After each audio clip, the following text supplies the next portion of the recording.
Most people don't know that the water heater is probably, next to your air conditioner, the most energy consuming appliance in your house.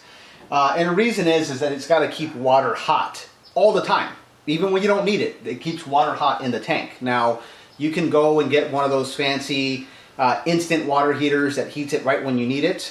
Those are pretty cool if you can afford them. But for most of us normal humans, we have a tank water heater.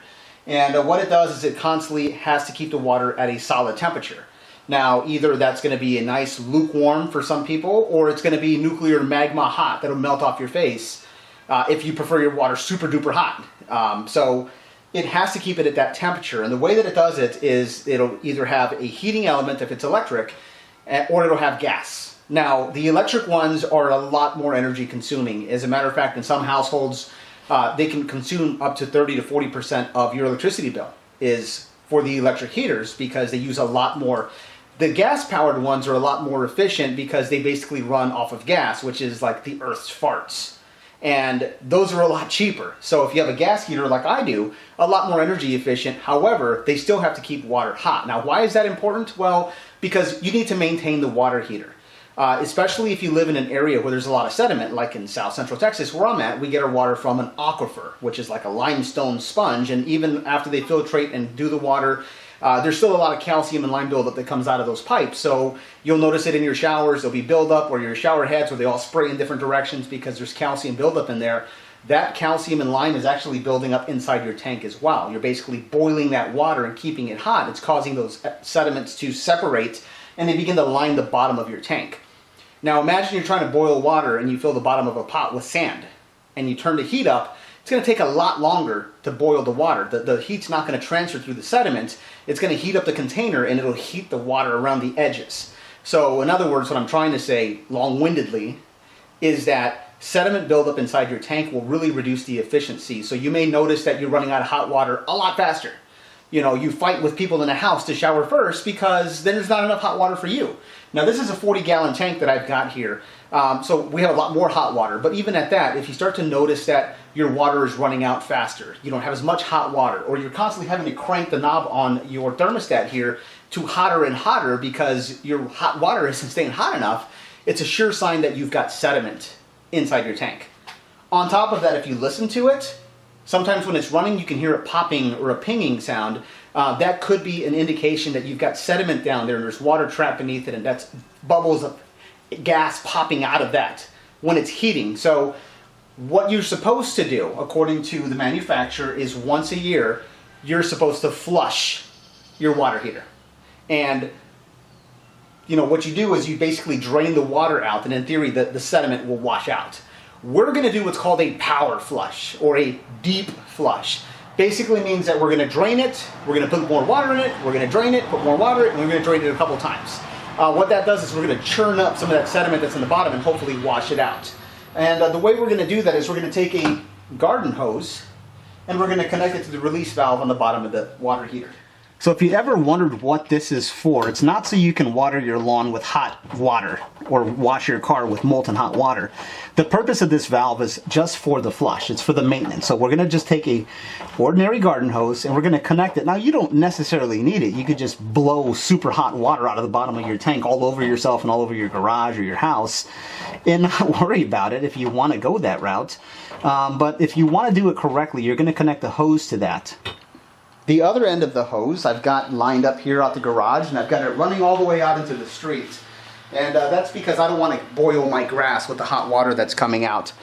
In some other videos, people might take this hose and stick it in a drain somewhere, into the sink or the bathroom or in a drain next to it. If you want to go that route, I'm sure you could, but I mean, we're going to be flushing a lot of sediment out of the water heater. Do you want to flush that sediment into your plumbing, or would you just rather flush it into the street?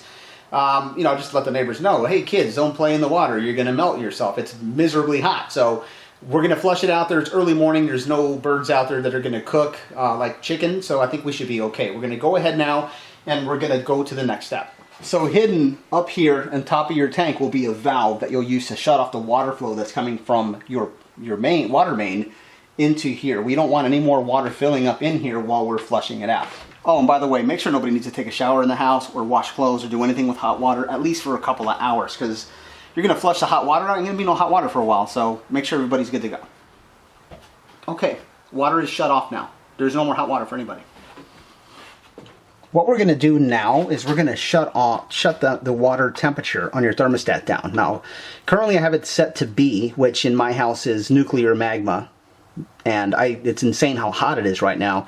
I couldn't imagine going to C or very hot. I think I'd be shooting flames out of my plumbing if I went there. We're going to take it and we're going to turn it all the way to pilot. There. That means we're not going to make no fire right now. We're just going to go ahead and just chill out while we're flushing our water heater. Now, to be clear, and for anybody who might be hating out there in my comments telling me that I'm doing it wrong, there is a pressure relief valve at the top of the tank. It's designed to open it up and you can let the water blow out of it. It's like a pressure valve to prevent your water heater from exploding and shooting through your roof like a rocket. It's also there so that if there's a little bit of buildup of pressure and it needs to release, it'll let it out a little bit at a time. There's a pipe that comes out of the side of your house where that water will vent, or that air and pressure and steam will vent out to. Because it's such a sensitive valve and I don't want to risk any kind of damage or anything to it, we're not going to use that. We're just going to go and open up the hot water and let it vent out that way. And to me, we've designed our showers and our sinks to open and close all day long. That valve's not really designed to be open and closed every single day. So again, I'm not going to mess with that. We're just going to go ahead and just use my hot water in my shower to vent this out. On this next step, we're going to do something a little different. And this is the easy way to do this. We need to vent the water heater so that the water drains out of the water heater. If you imagine taking a bottle and just turning it upside down without venting it, it's going to go glug, glug, glug, glug, glug, glug. Or if you hold the straw and you pull it out and there's water stuck in it, you've got to take your finger off the straw so the water comes out. Same situation here. We're going to turn our water in our shower upstairs all the way to nuclear hot water. And what that's going to do, since we shut off the hot water, is there'll be nothing in it. We'll be able to flush that water out.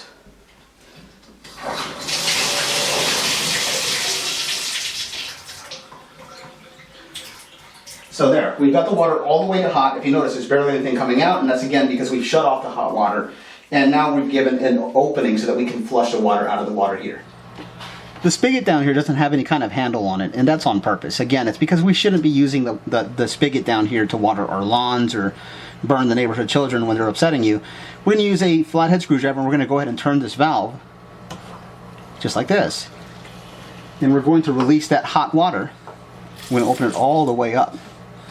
We're going to release this hot water, all of it. All 40 gallons are going to come out right now. So we're going to let this guy drain out here for like about, 10 minutes or so. We're going to wait till it finishes running out. And what we're doing now is we're letting all those gallons pour out. We're going to let it completely drain, and then we're going to repeat the steps again. It's been a while now, so the water heater at this point is pretty much completely empty. We're going to do the power flush now. So what I've done is I've closed the valve at the bottom here to close it back off again. We're going to put some water back in. We're going to let it kind of fill up a little bit. So what it's doing now is we're going to fill it up. We're going to churn up all of the sediment that's at the bottom there. And we'll probably fill it a little bit of ways up, about maybe 20, 30 seconds of water. And then we're going to shut off the water, and then we'll repeat the process. The plan is we're going to repeat filling a little, flushing, filling, flushing a few times over. And then we're going to close it all back up again. So at this point, I've done it about 3 times and just about wrapped up. At this point, I'm done. I've done the flush probably about 5 times, did an extra one. I've removed the hose, I've closed the valve on the bottom, I'm going to run around the house, turn off all the hot water that I turned on, and then we're going to go ahead and fill it back up again. And after that, you're done. Just repeat this about, they say once a year, maybe every 6 months or so.